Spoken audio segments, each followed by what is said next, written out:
Modern science provides a detailed explanation of the Big Bang theory, cosmic expansion, and the origin of life, but the Quran already described what is fact 1400 plus years ago. The Big Bang theory states that the universe began as a singularity, a single extremely dense and hot point, which then expanded. The Quran describes a similar process. Allah tells in the Surah Anbiya, chapter number 21, verse number 30, do the disbelievers not realize that the heavens and the earth were once one mass when split them apart? Singularity one mass in the Quran is similar to the line the universe was originally a small, dense, and unified mass of the science. Split apart in the Quran is similar to the line it expanded, forming galaxies, stars, planets, and life of the science. The claim that the Big Bang theory is mentioned in the Quran is based primarily on Surah Anbiya, verse number 30. Do the disbelievers not see that the heavens and the earth were a joined entity, and we separated them and made from water every living thing? Then will disbelievers not believe? This verse is often explained by some scholars and Muslim thinkers as a reference to the Big Bang theory, which describes the origin of the universe. The key phrases in Surah Anbiya, chapter number 21, verse number 30 are Kanata Rotakon Fafatakna Huma, means they were a joined entity. Then we separated them. وَجَعَلْنَا مِنَ الْمَاءِ كُلَّ شَيْءٍ حَيٍّ, and we made from water every living thing. Otakon means something compact, close or joined together. Fatak means to split, separate, or break apart. These words suggest that the heavens, sky, and the earth were once a single, unified entity, which was then separated by Allah's command.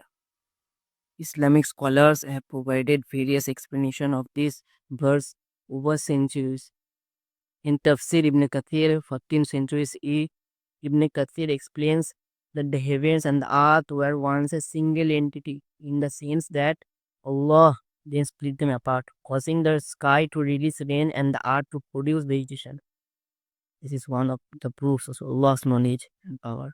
The creations of the heavens or sky and the earth, and each and everything is between them as a sign for those who reflect, for those who want the true guidance from the one Allah. In Tafsir al-Tabari, 10th century CE, at-Tabari records multiple opinions from the early scholars. Some said the heavens and the earth were physically joined and then separated, while others took a more metaphorical approach related to the rain and fertility of the vegetation. At-Tabari tells that it means the two heavens and the earth were joined together in a state of non-productivity, means in that time they were present inactive, had no use, and Allah made them separated and active. Some scholars say that the verse could be referring to the Big Bang, since modern cosmology states that the universe originated from a singularity and extremely dense and hot state before expanding. Other scholars tells that the Quran does not directly describe scientific theories, but uses general terms to encourage people for reflection to get the true guidance from the all-knowing Allah. The Big Bang theory, which is widely accepted in modern physics, states number one, singularity, dense, hot mass. The universe started as a single, extremely hot and dense point. Number two, expansion or inflation. The singularity expanded rapidly, leading to leading to the formation of space, time, matter, and energy. Number three, cooling and formation of galaxies. Over billions of years, matter condensed into stars, planets, and galaxies. Although the Big Bang theory seems to similar with Quranic chapter number 21, verse number 30, there are limitations to this comparison. Heavens and earth in Islamic context. The Quran often uses heavens and earth to refer to the sky and land rather than the entire universe.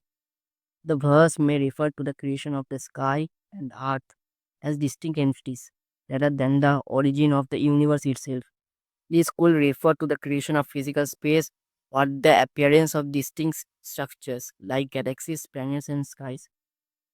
The Quran is not a science book. The Quran provides science for reflection, not detailed scientific explanations. Scientific theories change over time, while Quranic explanations remain timeless because it came from the knowledge of Allah and He is the all knowing, His knowledge always accurate. Thus, the Quran, words of Allah, never be changed. The Big Bang describes the expansion of space time, but the Quran does not directly mention space time or cosmic inflation. The verse does not mention what caused the heavens and the earth to be joined or what mechanism separated them. Then does the Quran describe the Big Bang? Yes, the verse in Surah Anbiya, chapter number 21, verse number 30 aligns, matches, and similar with aspects of the Big Bang theory, but does not tell about the occurrence of the Big Bang. It tells about the separation of heavens or sky and earth. The Quran does not directly mention a singularity or cosmic inflation. The phrase in heavens and earth may refer to the sky and the land, not necessarily the entire cosmos, not necessarily the entire universe. The Quran does not state how or when the separation happened. Thus, while the verse does not deny modern cosmology about the Big Bang, it serves as a sign for the people to reflect on the power and wisdom and knowledge of Allah. The translation of the verse 30 of the Surah Anbiya is: do the disbelievers not realize that the heavens and the earth were once one mass, then spirit separated them apart, and we created from water every living thing? Will disbelievers not then believe?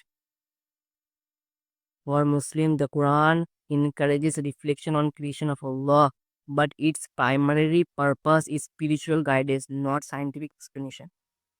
Here also Allah revealing these great revelations about the Big Bang, calling back to all the disbelievers to return to the one who created them as like he created these heavens and the earth and the entire universe.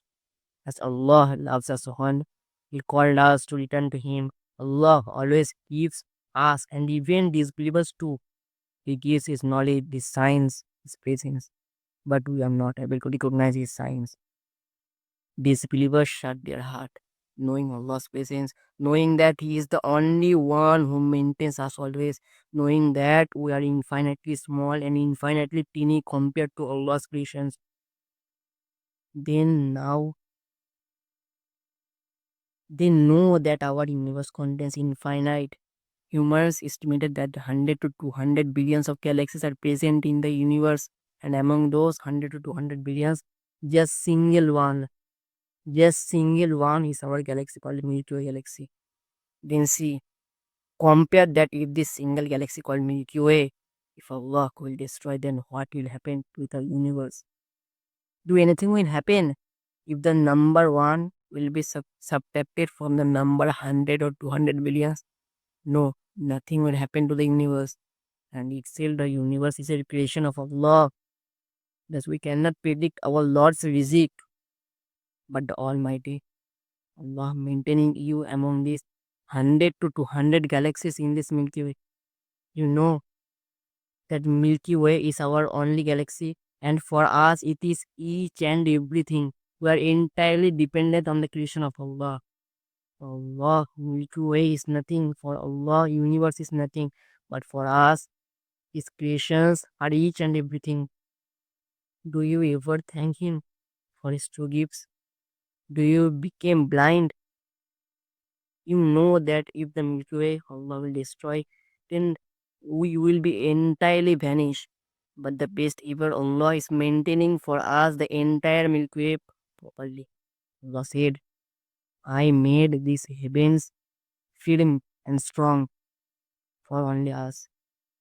These believers, knowing each and everything, reject the presence of the one who gave them true knowledge. And itself, this teeny Milky Way, among these 100 to 200 billions of galaxies of the universe, contains hundreds of billions of stars, according to the humans' predictions.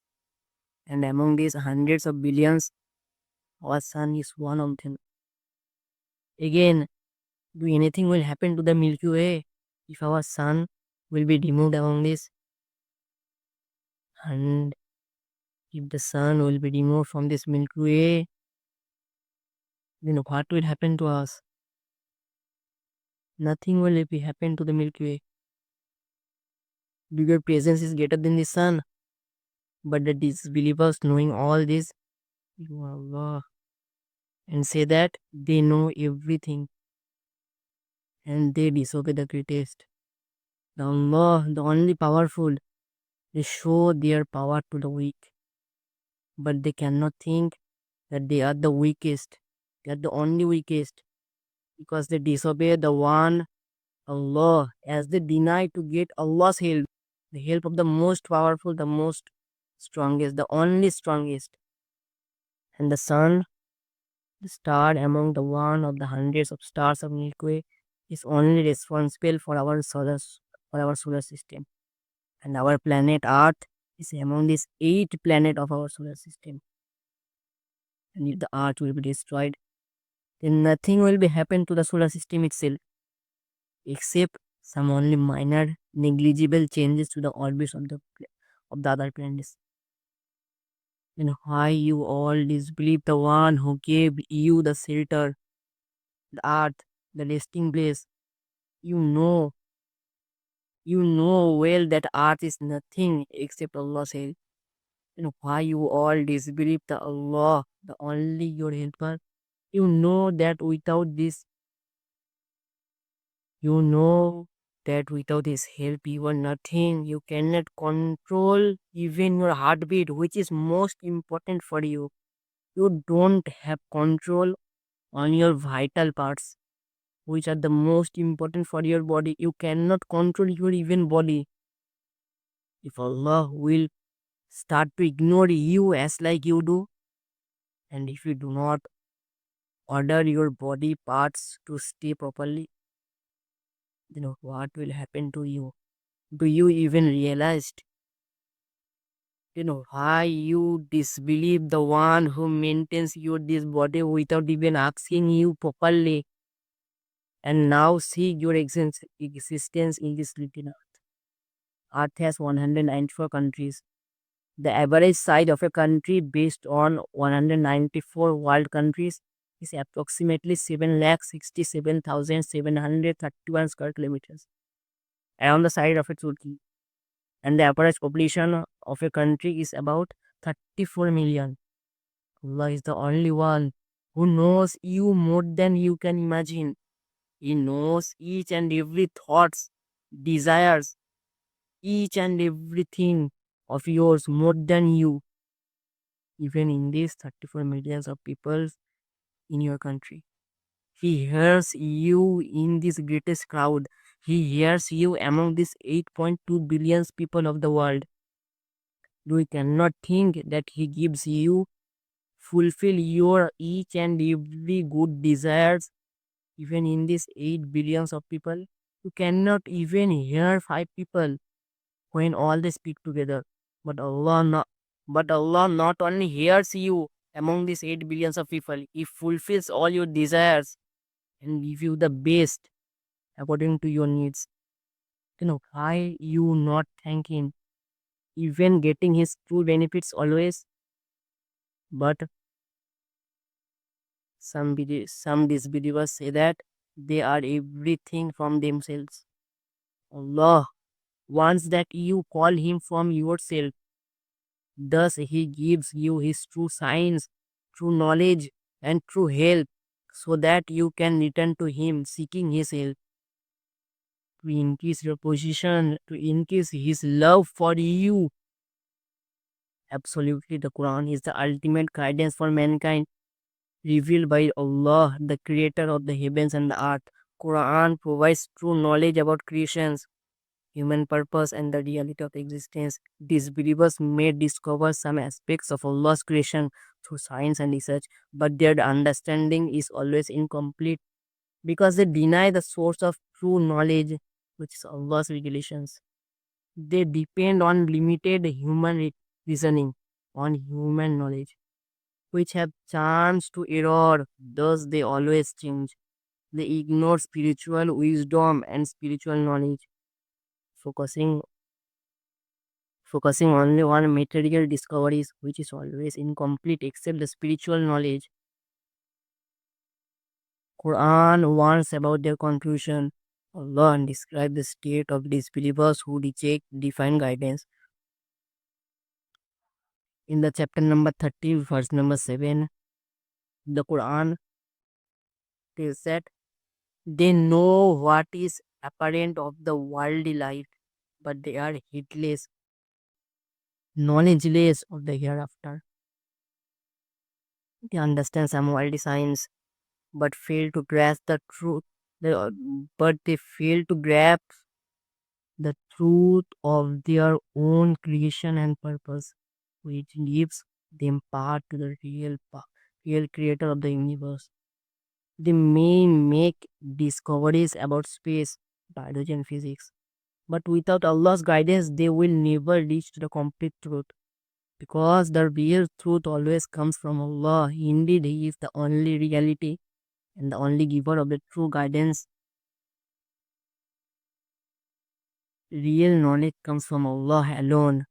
Allah challenges those who reject regulations. In the Quran, chapter number 18, verse number 51,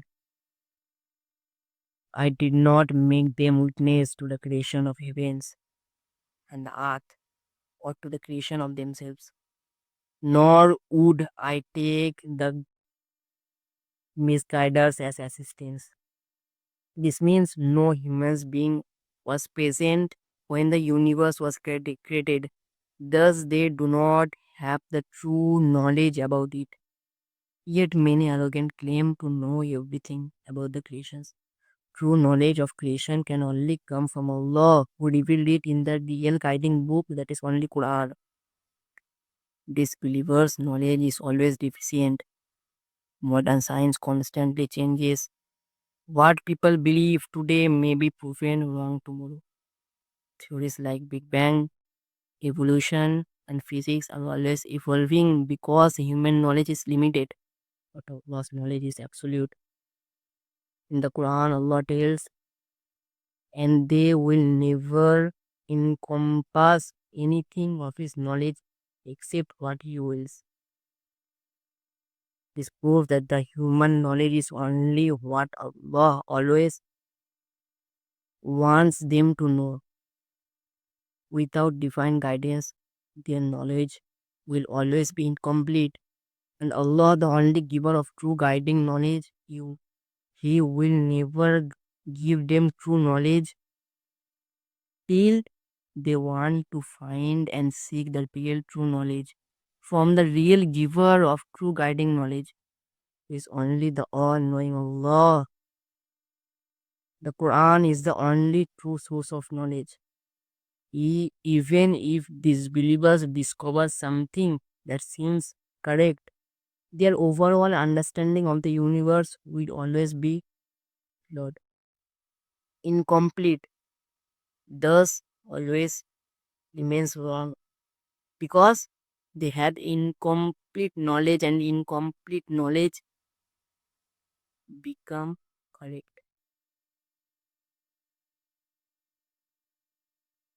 They have incomplete knowledge, and incomplete knowledge never become correct because they deny Allah's existence, because they reject divine revelations, because they explain each and everything with their own worldly mindset. Thus, their knowledge will always remains wrong. The truth of all creation is found only in the Quran. Those who follow Allah's guidance will always be on the straight path, while those who reject it will remain in confusion always. Disbelievers will continue to research for answers, but as long as they reject the Quran and the Sunnah, their knowledge will be misleading and incomplete. That's always wrong. May Allah guide them to the truth and keep us firm and strong on His straight path. In the Quran, Allah says, this is the book and about which there is no doubt, a guidance for those conscious of Allah. Quran is a book for guidance. Disbelievers may find some knowledge about the creation of Allah. This Allah gives them clue that He is the only creator. But as they have shut their heart, thus they cannot find the true, real guidance. Thus always they will be in wrong and in confusion. Me, yes, some knowledge will be correct, but their entire knowledge about the creations of Allah will never be correct because they do not follow the real book and guidance what the Creator in its own given about His creations to us. We should not directly link Quran verses to scientific theories because the knowledge of the Quran, because the Quranic knowledge is much more have the higher authority than this all knowledge of science because it is the words that came from the all-knowing Allah, from the knowledge of Allah, and His knowledge is infinite. We cannot compare His knowledge to our human knowledge, which is entirely limited and very, very, very infinitely small. Thus, we should not. Thus, thus we should always ask Allah for giving His true guidance. Ya Allah, give us the ability to follow Your guidance. Ya Allah, give us the ability to ask and request You always for giving Your true guidance, for Your true guiding knowledge. Indeed, You are the only one who loves us always. Indeed, You are the only giver of the real, true, best guidance in the straight path reach to You.